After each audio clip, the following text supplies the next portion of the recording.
पहलगाम वाकये के 4 रोज बाद भी भारतीय मीडिया बगैर किसी सबूत पाकिस्तान पर इल्जाम तराशी करके मुसलसल जंग की फिजा बना रहा है। भारतीय हुकूमत का भी किसी किस्म के शवाहिद दिए बगैर पाकिस्तान के खिलाफ जाराना इकदाम का सिलसिला जारी है, जबकि पाकिस्तान पहले ही इस वाकये को भारत का फॉल्स फ्लैग ऑपरेशन करार देते हुए वाकये में मुलविस होने के इल्जाम को मुस्तरद कर चुका है। बल्कि पाकिस्तान ने आज एक कदम आगे बढ़कर भारत को पहलगाम वाकये की आजादाना और गैर जानिबदाराना तहकीकात की भी पेशकश कर दी है, जो एक अहम पेशरफ्त है, क्योंकि पाकिस्तान ने दुनिया पर वाजे कर दिया है कि पहलगाम वाकये की कोई भी गैर जानिबदार फरीक तहकीकात करेगा तो पाकिस्तान ताउन करेगा। ताहम पहलगाम वाकये की तहकीकात के साथ पाकिस्तान ने जाफर एक्सप्रेस दहशतगर्दी वाकये की तहकीकात पर भी जोर दिया है। अब अहम बात यह कि पाकिस्तान की जानिब से यह पेशकश एक ऐसे वक्त में सामने आई है कि जब कल ही सऊदी वजीर खारजा ने पाक भारत वज़ीर खारजा से टेलीफोनिक रब्ता किया था और कल रात ही अमरीकी सदर डोनाल्ड ट्रंप ने भी अपने बयान में दोनों ममालिक को आपस में मामला सुलझाने की बात की थी। जबकि वजीर आजम शहबाज शरीफ ने आज पाकिस्तान मिलिट्री अकेडमी काकूल में पासिंग आउट परेड की तकरीब से खिताब में पहलगाम वाकये की तहकीकात की पेशकश करते हुए कहा है कि हमारे हमसाया मुल्क की तरफ से बगैर सबूत पाकिस्तान पर इल्जाम तराशी की गई। पाकिस्तान पहलगाम वाकये की गैर जानिबदाराना तहकीकात में ताउन के लिए तैयार है। पानी हमारी लाइफ लाइन है, इस पर कोई समझौता नहीं हो सकता। Continuing with its role as a responsible country, Pakistan is open to participate in any neutral, transparent and credible investigation. Any attempt to stop, reduce or divert the flow of water belonging to Pakistan under the Indus Waters Treaty would be responded to with full force and might. वजीर आजम शहबाज शरीफ कह रहे थे कि अगर भारत ने कोई मुहिम जोई की तो फरवरी 2019 की तरह मुंह तोड़ जवाब दिया जाएगा। इसी तरह वफाकी वजीर दाखिला मोहसिन नकवी ने भी यही पेशकश दोहराते हुए कहा है कि पाकिस्तान इस मामले में बहुत वाज़ेह है। पाकिस्तान ने न्यूट्रल तहकीकात की पेशकश कर दी है, अब गेंद भारत के कोर्ट में है, मगर पहलगाम वाकये की तरह जाफर एक्सप्रेस वाकये की भी तहकीकात होनी चाहिए। अगर कोई भी न्यूट्रल लोग इस वाकये की इंक्वायरी करते हैं तो पाकिस्तान उसमें भरपूर तावन करेगा। ये एक चीज़ हमने ऑफ़र कर दी है। अब ये दुनिया का और इंडिया का इम्तिहान है कि वो इसमें क्या करते हैं। हमारे मुल्क पे इस टाइम सीरियस किस्म का एक्सरसाइज इंडिया कर रहा है। सॉलिड एविडेंस मौजूद है कि लास्ट 3 दिनों में हमने 7 IEDs पकड़ी हैं जो वो यहाँ पे ब्लास्ट करना चाहता था। हमारी ये डिमांड है कि जाफराबाद का जो इंसिडेंट हुआ है उसकी भी एक न्यूट्रल इंक्वायरी कर ली जाए, ताकि उसमें भी दुनिया को पता चल जाए कि असल में उसमें कौन मुलव्वस था। BLA और रॉ ये 2 नाम नहीं, एक नाम है। मोहसिन नकवी कह रहे थे कि रॉ और BLA एक ही नाम है। भारत ने पाकिस्तान में होने वाले दहशतगर्दों हमलों की कभी मजम्मत नहीं की, जबकि भारत अमेरिका कनाडा में दहशतगर्दी करने का खुद एतराफ़ कर चुका है। इसलिए अब देखना होगा कि अगर भारत के पास इस वाकये में पाकिस्तान के मुलविस होने के कोई सबूत हैं तो वो आज़ादाना तहकीकात में पेश करे, लेकिन अगर वो ऐसा नहीं करेगा तो यही समझा जाएगा कि भारत के पास अपने इल्जामात के दिफा में कोई सबूत नहीं है, इसलिए वो पाकिस्तान की आज़ादाना तहकीकात की पेशकश से भाग रहा है। इसके अलावा कल चेयरमैन पीपल्स पार्टी बिलावल भुट्टो जरदारी ने भी सखर जलसे से खिताब में भारत की जानिब से सिंध तास मुआहदे की मुअत्तली पर भारत को 2 टोक पैगाम देते हुए कहा है कि मोदी सुन ले, दरियाए सिंध हमारा है, इसमें या तो हमारा पानी बहेगा या उनका खून। भारत को कहना चाहूंगा कि सिंधु हमारा है और सिंधु हमारा रहेगा, या इस दरिया से हमारा पानी बहेगा या उनका खून बहेगा। ऐसे नहीं हो सकता कि आप इंडस वाटर ट्रीटी को नहीं मानते हैं। हमारा बॉर्डर्स पे हमारा अफवाज आपको मुंह तोड़ जवाब देंगे। यानी पाकिस्तान की जानिब से यकजबान होकर भारत को इस गैर संजीदा इकदाम पर सख्त रद्द-ए-अमल दिया जा रहा है। इसके अलावा पहलगाम वाकये को लेकर आज एक और अहम पेशरफ्त सामने आई है। जिस अस्करियत पसंद तंजीम दी रेजिस्टेंस फ्रंट ने पहले इस वाकये की जिम्मेदारी कबूल की थी, उस तंजीम ने अब इस वाकये में मुलविस होने की तरदीद कर दी है।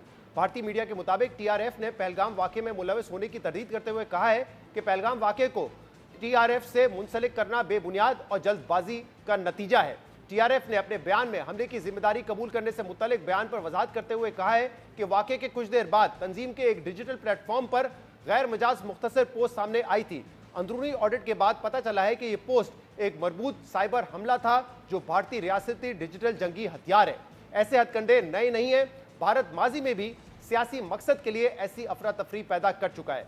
बहरहाल पहलगाम वाक़े को लेकर पाक भारत कशीदगी के बाद अहम सवाल यह है कि भारत पाकिस्तान की वार्निंग पर अपने रवैये पर नजरसानी करेगा, और अगर ऐसा ना हुआ तो क्या दुनिया भारत को गैर जिम्मेदाराना इक़दाम से रोकेगी।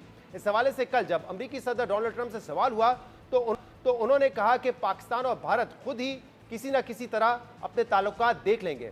इसके साथ डोनाल्ड ट्रंप ने दुनिया के कई मामलात की तरह कश्मीर के मामले पर भी अपनी रिवायती लालमी का मुजाहरा करते हुए मसला कश्मीर को 1500 साल पुराना तनाज़ा करार दिया।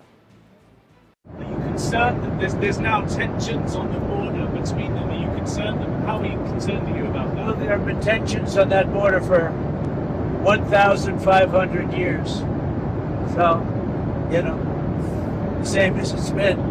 But they'll get it figured out one way or the other. I'm sure that is. I know both leaders. I'm very close to India and I'm very close to Pakistan, as you know. And they've had that fight for 1,000 years in Kashmir. Kashmir's been going on for 1,000 years, probably longer than that. अमेरिकी सदर Donald Trump का मसला कश्मीर की तारीख को लेकर दावा एक तरफ, अहम बात यह कि इनके बयान से यह वाज़ेह होता है कि वो फिलहाल इस मसले में कोई मुदाखलत नहीं करना चाहते। ताहम पाक भारत कशीदगी को कम करने के लिए सऊदी अरब का अहम किरदार सामने आ रहा है, क्योंकि कल सऊदी वजीर खारजा प्रिंस फैसल बिन फरहान ने पाक भारत वज़ीर खारजा से रब्ता किया था, जिसके बाद पाकिस्तानी दफ्तर खारजा से जारी बयान में कहा गया था कि वजीर खारजा इसाक डार ने टेलीफोनिक राब्ते में सऊदी वजीर खारजा से इलाकाई सूरत-ए-हाल पर बात की और भारतीय इल्जामात को मुस्तरद करते हुए कशीदगी बढ़ाने के भारतीय इक़दामात से खबरदार किया और किसी भी किस्म की जाहिरियत का सख्त जवाब देने का अज़म का इआदा किया। इसी तरह सऊदी वजीर खारजा ने भारतीय हम मनसब एस.जे. शंकर से भी टेलीफोनिक राब्ता किया, जिसके बाद एक्स पर अपने पैगाम में भारतीय वजीर खारजा ने लिखा कि सऊदी वजीर खारजा से टेलीफोनिक राब्ता हुआ है, जिसमें उनसे पहलगाम वाक़े और इसके सरहद पार रवाबित पर बातचीत हुई है। सऊदी अरब के अलावा ईरान के वजीर खारजा अब्बास इराक्ची ने भी पाक भारत कशीदगी में कमी के लिए किरदार अदा करने की पेशकश की है। इसके अलावा वजीर खारजा इसाक डार ने आज चीनी सफीर और बरतानवी हाई कमिश्नर से भी मुलाकात की है, जिसमें खित्ते की बदलती सूरत-ए-हाल पर तबादला ख्याल और कौमी मफाद के तहफ़्फ़ुज़ और इलाकाई सलामती के लिए पाकिस्तान के अज़म का इआदा किया गया है। यानी पाक भारत कशीदगी में कमी के लिए सिफारती कोशिशें तो जारी हैं, ताहम पहलगाम वाक़े के बाद भारत के जाराना फैसले और इसके जवाब में पाकिस्तान की जानिब से जो सख्त फैसले किए गए थे उन पर अमल दरामद जारी है। पाकिस्तान ने आज पाकिस्तान सुपर लीग की ब्रॉडकास्टिंग टीम में शामिल 23 भारतीय शहरियों को भारत वापस भिजवा दिया है, जबकि दूसरी तरफ भारतीय वज़ीर दाखिला अमित शाह ने भी आज अपने तमाम उज़रा आला को हिदायत की है कि कोई पाकिस्तानी तयशुदा डेडलाइन के बाद इंडिया में ना रहे, जिसकी वजह से इलाज के लिए भारत गए पाकिस्तानी शहरियों को मुश्किलात का सामना है। जबकि पहलगाम वाक़े में मुलविस होने के शुबे में मकबूजा जम्मू कश्मीर में शहरियों के घर गिराने और निहत्ते कश्मीरियों की गिरफ्तारियां के लिए बड़े क्रैकडाउन का आगाज कर दिया गया है। यानी भारत पहलगाम वाक़े के बाद अपनी सिक्योरिटी खामी और अपनी गलतियों का एतराफ़ करने के बजाय दोबारा वही गलती दोहरा रहा है। ताहम अब भारत के अंदर मुख्तलिफ सियासी जमातों की जानिब से भारतीय हुकूमत से हमले को रोकने में नाकामी को लेकर सख्त सवालात उठाने का सिलसिला तेज हो गया है। इस हवाले से वजीर आला कर्नाटक ने कहा है कि पाकिस्तान के साथ जंग की कोई जरूरत नहीं, पहलगाम वाक़या सिक्योरिटी की नाकामी है। इसी तरह आम पार्टी और कांग्रेस के रहनुमाओं ने भी पहलगाम हमले रोकने में नाकामी और इक़दामात पर भारतीय हुकूमत से सख्त सवाल किए हैं। कैसे कश्मीर के अंदर घुस आए?